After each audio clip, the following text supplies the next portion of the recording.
본 말씀에 참 흥미로운 표현이 있습니다.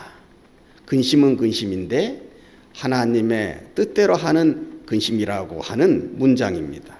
여러분, 우리가 일반적으로 근심하면은 신앙 안에서나 신앙생활 밖에서나 무조건 근심이란 안 좋은 것이지, 그런 것을 해서는 안 되는 것이지, 이렇게 생각하기 쉽지만은 오늘 성경 말씀을 보니까 좋은 근심, 해야 하는 근심도 있다고 하는 것을 우리가 알게 되는 것입니다. 그것이 무엇이냐면 하나님의 뜻대로 하는 근심, 하나님이 우리에게 주는 근심은 우리가 인생 가운데에 가지고 살아가도 되겠구나 하는 염려임을 우리가 오늘의 성경 말씀을 통해서 깨닫게 되는 것입니다. 여러분, 그렇잖아요. 내가 만약 하나님의 뜻대로 살지 못해 막 저 밖에서 내 마음대로 살아가요.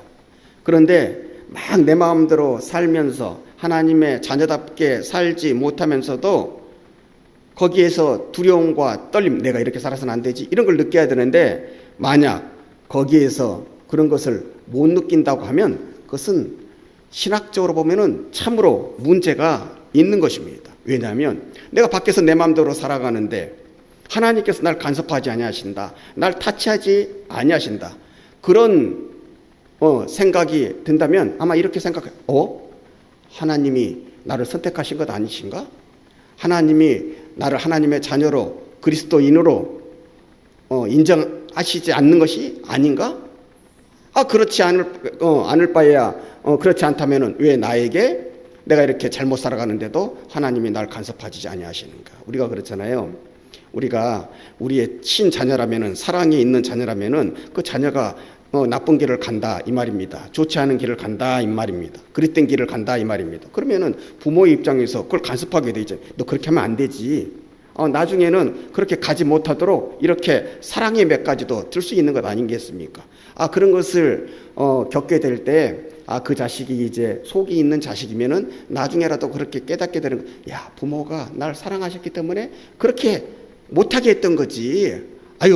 아마 내 부모가 친부모가 아니라면, 사랑을 가지고 있는 부모가 아니라면은 내가 그릇된 길을 간다고 할지라도 그러면은 상관하지 아니하고 그냥 놔두지 않았겠어? 그렇게 간섭하는 것도 부모가 날 사랑하시기 때문이야, 이렇게 우리가 느낄 수 있는 것처럼 우리가 나쁜 길을 걸어가는데, 좋지 않은 길을 걸어가는데, 그릇된 길을 걸어가는데, 하나님의 자녀답게 살지 못하는 길을 걸어가는데 내 마음속에 아무런 근심이나 두려움이나 떨림이 없다면 우리는 신학적으로 그렇게 생각할 수가 있는 거예요. 하나님께서 날 택하신 것이 아니신가? 날 예정하신 것이 아니신가? 우리가 성경에 보면은 하나님은, 하나님의 자녀들은 만세전에 천지가 창조되기 이전부터 우리를 이렇게 택하셨다고 그렇게 말씀하고 계시는데, 내가 그릇된 길을 가는데도 나에게 어떠한 염려나 떨림이나 걱정이 없다면 이거 이상한데?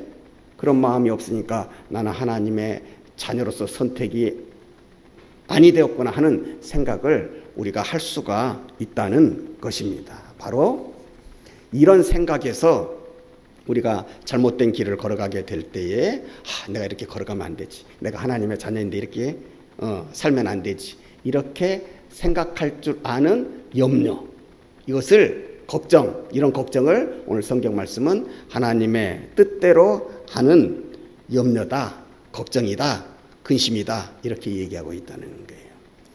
여러분, 하나님의 뜻대로 하는 근심을 가지고 아주 열심히 신앙생활을 하던 시대가 있었어요. 그 시대가 어떤 시대냐면은 초대교회 시대. 이 초대교회 시대의 성도님들은 엄청난 핍박을 받았잖아요. 예수님을 믿는다고 하는 것 때문에, 하나님을 믿는다고 하는 것 때문에 얼마나 큰 핍박과 고난과 환난을 당했는지 몰라요. 그런데 이분들이 어떻게 살아갔느냐면요, 이런 고난과 예수 믿는다고 하는 것만으로도 이런 핍박과 이런 박대를 당하는 이런 시절에 내가 고난을 당합니다. 내가 주님을 믿는다는 것 하나만으로, 주님의 이름을 불렀다는 것 하나만으로 내가 핍박을 당합니다. 박대를 당합니다. 그러면 그 시대의 사람들은, 성도님들은 어떻게 생각했는지 알아요? 오히려 기뻐했어요. 주님을 위해서 고난을 받을 때, 주님을 위해서 핍박을 받을 때, 주님을 위해서 고생을 할 때 그들은 오히려 그것 때문에 기뻐했어요. 왜냐하면 주님을 위해서 주님 때문에 당하는 핍박이나 고난이나 학대는 스티그마, 흔적이라고 생각했기 때문이에요. 내가 주님 때문에 고통당하는 것을 보면서 그래, 나는 구원받은 하나님의 백성이야. 나는 예수 그리스도에게 속한 그리스도이냐. 나는 진짜 하나님의 자녀야. 이것을 생각해냈기 때문에, 이것을 믿었기 때문에 그들은 예수의 이름으로 고난을 당할 때 그렇게 막 슬퍼하고 내가 예수님 믿는 것 때문에 내가 왜 이렇게 어려움을 당해야 되지? 이렇게 원망했던 것들이 아니라 그것들을 주님이 날 택해 주신 흔적으로 생각하시면서 오히려 기뻐했기에 그 초대교회 성도님들의 그 시대가, 그 믿음의 시대가 우리 신앙의 시대, 기독교 역사의 시대에 있어서 가장 아름다운 시대다. 이렇게 평가를 받고 있는 것입니다. 마찬가지로 우리가 하나님의 뜻대로 하는 근심이 우리에게 있다면 그것이 하나님께서 내게 정말로 나 같은 사람을 택해 주셨다고 하는 귀한 확신으로 우리가 가질 수 있기 때문에 그런 근심, 하나님 때문에 하게 되는 근심, 하나님을 위해서 내가 얼마나 내가 더 정말 간절한 마음으로 달려갈 수 있을까, 달려가야 할까, 이런 것에 대한 근심은 좋은 근심으로서 그 근심은 내가 정말로 하나님의 자녀가 되었다고 하는 것, 성숙한 그리스도인이 되었다고 하는 확신의 근심이 될 수 있음을 우리가 초대교회 성도를 통하여서도, 오늘 성경 말씀을 통하여서도 배워야 할 것입니다. 오늘 본문 말씀의 배경은요, 이제 사도 바울 중에 일행인 디도가 사도 바울의 편지를 가지고 이제 고린도 교회로 갔어요. 첫 번째 이제 고린도 전서도 이제 고린도 교회에 보내는 첫 번째 편지지 않습니까?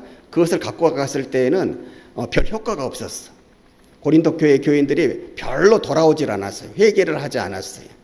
그래서 여전히 사도 바울을 이렇게 배척하고 이렇게 안 좋게 생각하고 사도 바울이 처음에 전해준 그 복음의 길대로 살지를 못했어요. 그래서 사도 바울이 너무 가슴이 아파가지고 지금은 전해지지 않습니다.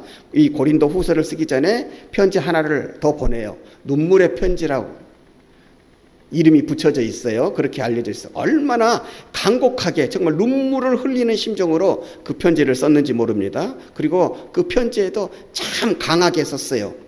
꼭 고쳐야 된다고 하는 것을, 고치지 않으면 또 큰일이 있다고 하는 것을 이렇게 아주 강하게 써서 그 편지를 이 디도 편에 다시 한번 고린도 교회 교인들에게 보낸 거예요.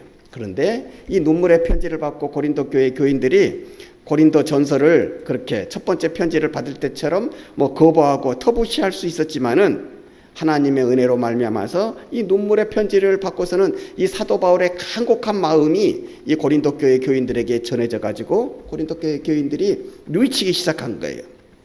야, 우리가 잘못 살았구나, 틀리게 살았구나. 야, 근데 우리가 어쩌냐? 고린도 교회 우리들을 사랑해서 이렇게 첫 번째 편지를 보내주셨음에도 불구하고 우리가 깨닫지 못하고 그것을 던져버리고 터부시하고 오히려 그 편지를 보낸 우리 보고 고치라고 한 그 사도 바울, 그분을 우리가 더 비난했었네, 배척했었네. 그리고 그분이 고치라고 하는 오직 하나가 되어서 살려고 하는 그 말씀대로 살지 못하고 우리는 이파 저파로, 바울파로, 아볼로파로, 또 무슨 파로 이렇게 계속 분열해서 우리는 교만해서 싸우고만 살았지. 그것뿐만이야? 가만 보면 사도 바울이 우리를 위해서 얼마나 많은 고생을 하신 분이신데, 우리를 위해서 헌신하신 분이신데, 우리를 위해서 개척하신 분이신데, 그분이 안 계셨다면 오늘 우리가 있을 수 없었을 터인데, 우리가 그런 분의 은혜에 보답하기는커녕 그분에게 아픔을 드렸네, 슬픔을 드렸네, 마음의 상처를 냈네. 이거 너무나 죄스럽구나, 너무나 잘못했구나. 이 일을 어찌할꼬 이러면서 저들이 회개를 하고 잃어버렸던 첫사랑을, 첫 믿음, 그 순수한 신앙을 회복하기 시작한 거예요. 이런 소식을 이제 디도로부터 전에 듣게 된 사도 바울은 고린도 교인들을 향한 마음속에서 끌어나오는 막 벅차게 솟아오는 그 즐거움을 이렇게 표현합니다. 9절 말씀에 내가 지금 기뻐함은 너희로 근심하게 한 까닭이 아니요 도리어 너희가 근심함으로 회개함에 이른 까닭이라. 너희가 하나님의 뜻대로 근심하게 된 것은 우리에게 아무 해도 받지 않게 하려 함이라. 그러니까 오늘 본문 말씀에 비추어 보면 근심에도 좋은 근심이 있었단 말이에요.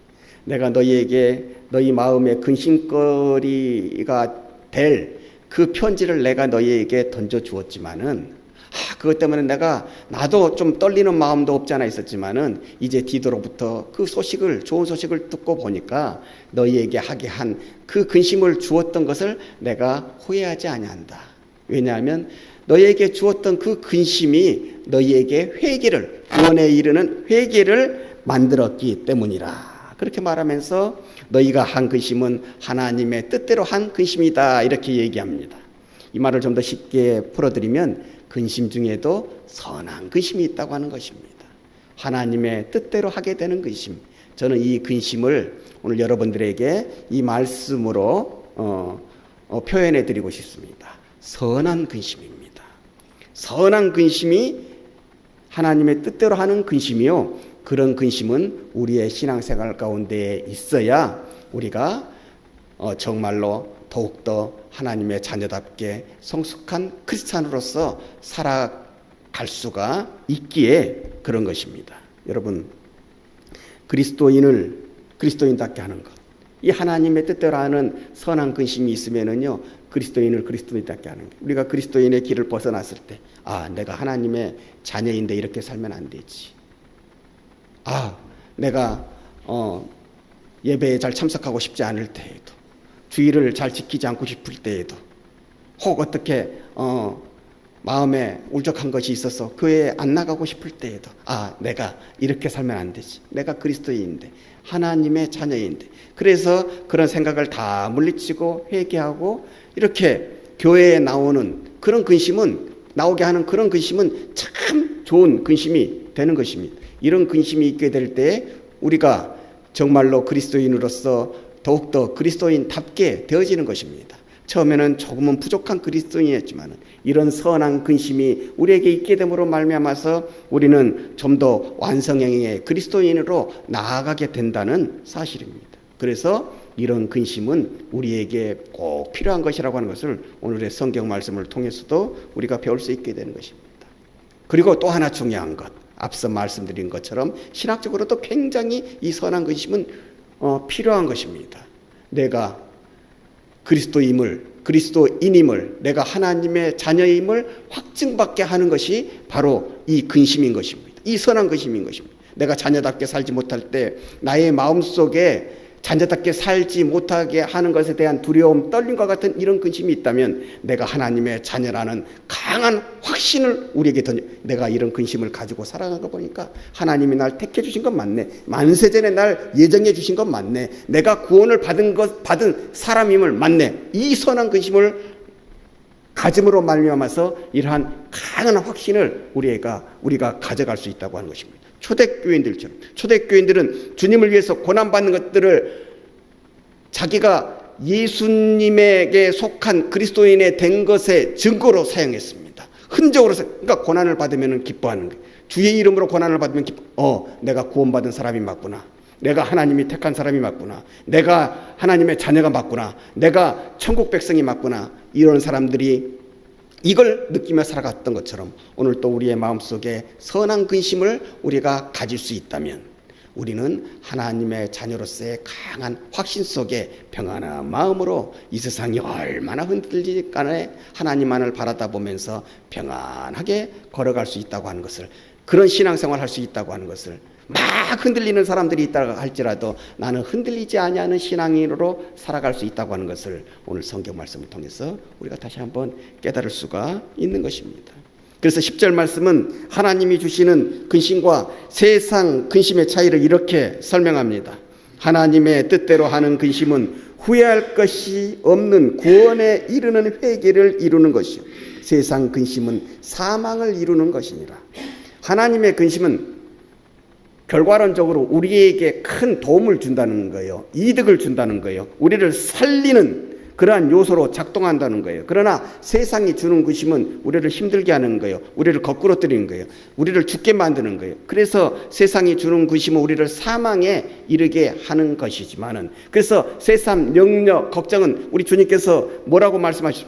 그런 걱정이 너희가 이 세상 살아가면서 없잖아 있다고 할지라도 그 걱정은 하루면 족하니라. 하루 만에 주님 안에서 그 걱정을 다 잊어버리라, 물리쳐버리라, 이렇게 말씀하시고 그 시간까지 정해주시는 거예요. 왜냐하면 계속되는 세상의 걱정을 가지고 살아가면 우리의 몸이 위축될 수밖에 없잖아요. 여러분들도 아시잖아요.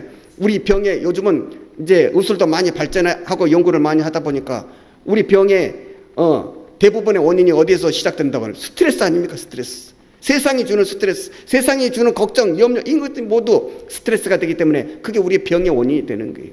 이런 스트레스는 주님 안에서 우리가 싹 제해버려야 되는 거예요. 없게 해달라고 하나님께 간구해야 되는 거예요. 그리고 우리를 살리는 이 하나님이 주시는 하나님의 뜻도 하나는 이 선한 근심을 가지고 살아갈 수 있다면 우리는 이 세상에서도 건강하게 살아갈 것이요, 건강하게 살아가는 이 세상 속에서도 하나님께 영광을 돌려드리는 아름다운 크리스찬으로서 살아갈 수 있다고 하는 것을 오늘 성경 말씀이 우리에게 알려주기에 우리는 선한 근심을 가지고 살아가는 자로서의 그러한 마음도, 그러한 식견도, 그러한 영적인 안목도 우리가 갖추고 살아가야 할 것입니다. 저는 우리 사랑하는 한석교회 모든 믿음의 식구들이 이 세상 살아가면서 염려는 가지되 세상 염려 걱정은 다 주 안에서 없애버리시고 오직 주님만이 주시는 이 선한 근심만을 가지고 살아가시기를 주님의 이름으로 간절히 축원합니다.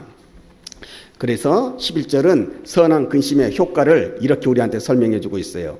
보라, 하나님의 뜻대로 하게 한 이 근심이 너희로 얼마나 간절하게 하며 얼마나 변증하게 하며 얼마나 분하게 하며 얼마나 두렵게 하며 얼마나 사모하게 하며 얼마나 열심히 있게 하며 얼마나 벌하게 하였는가. 너희가 그 일에 대하여 1절 너희 자신의 깨끗함을 나타내었느니라.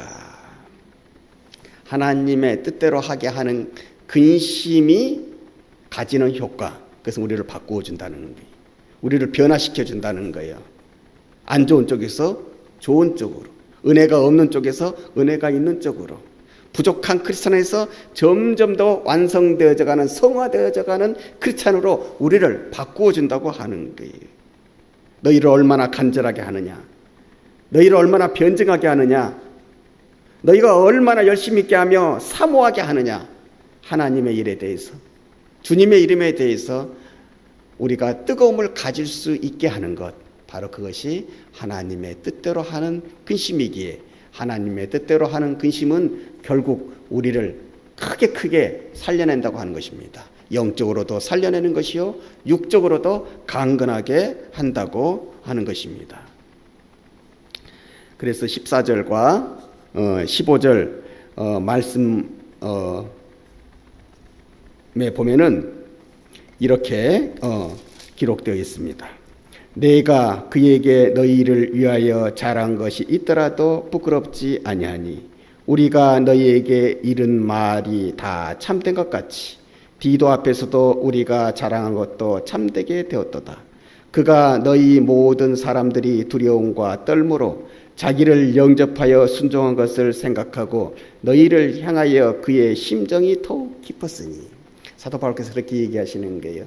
하나님의 뜻대로 하는 근심이 있으면 지금은 안 좋아 보이는, 지금은 책망할 것이 많은 고린도 교회 교인들이지만은 하나님의 뜻대로 하는 근심이 있으면은 그들을 변화시켜줘서, 내가 지금 디도야, 네가 고린도 교회에 가게 되면은 그 고린도 교회의 그 분열 사항을 보게 될 것이다. 그러나 눈에 보이는 것이 다가 아니다. 하나님의 뜻대로 하게 하는 근심이 있으면, 내가 그들에게 쓴 눈물의 편지를 받고 그들이 하나님의 뜻대로 하는 근심이 있었으면 그들은 새로운 사람으로 변화되어졌을 것이라. 내가 그것을 너 앞에 자신 있게 말한다. 너는 그 모든 것들을 다 보고 와서 나에게 알려주렴, 보고해 주렴. 나는 그들이 분명히 좋은 사람들이, 좋은 일꾼들이, 좋은 크리스찬들이 될 것으로 내가 확신한다. 가서 보아라. 그렇게 보냈을 때 이 디도가 하나님의 뜻대로 하는 근심을 가진 그 고린도 교인들의 그 변화된 모습을 보면서 이 디도가 큰 은혜를 받은 거예요. 그래서 오늘 성경 말씀에 봐도 15절의 말씀에 보게 되면은 너희를 향하여 그의 심정이 더 깊어졌으니, 이 말씀은 변화된 고린도 교회 교인들을 보면서 이 디도가 큰 은혜를 받았다고 하는 거예요. 그래, 하나님의 뜻대로 하는 근심이 사람들을 이렇게 변화시키는구나. 그것을 보면서 깊은 감명을 받았고, 또한 사도 바울은 자신이 고린도 교회의 교인들에게 대해서 말했던 것, 장담했던 것, 그 모든 것들이 그냥 허언이 아니라 진실로 지켜졌음에 하나님의 은혜 안에서 너무나 감사하고 있고, 더욱더 고린도 교회의 교인들과 함께 하나가 되어서 하나님께로 나아가는 참 성도의 길을 걸어가고 있는 것을 우리한테 가르쳐주고 있습니다. 참된 그리스도인과 그렇지 못한 그리스도인의 시금석을 오늘 본문 말씀은 우리에게 가르쳐주고 있습니다. 그것은 다른 것이 아닙니다. 하나님의 뜻대로 하는 근심입니다. 이 선한 근심을 가지고 살아갈 수 있는 자, 바로 이 사람이 하나님의 은혜를 받은 자요, 하나님의 은혜를 아는 자요, 진정한 그리스도인의 길을 올곧게 걸어가게 될 것입니다. 이 선한 근심을 가지고 우리의 삶에서도 하나님의 은혜를 더 받고, 그 받은 은혜로 하나님께 참 기쁨을 가져다 드리는, 하나님께 영광을 돌려다 드리는 우리 한송교회 모든 믿음의 식구들과 그 하시는 일들과 그 권속들과의 모든 관계가 되어지시기를 주님의 이름으로 간절히 축원합니다.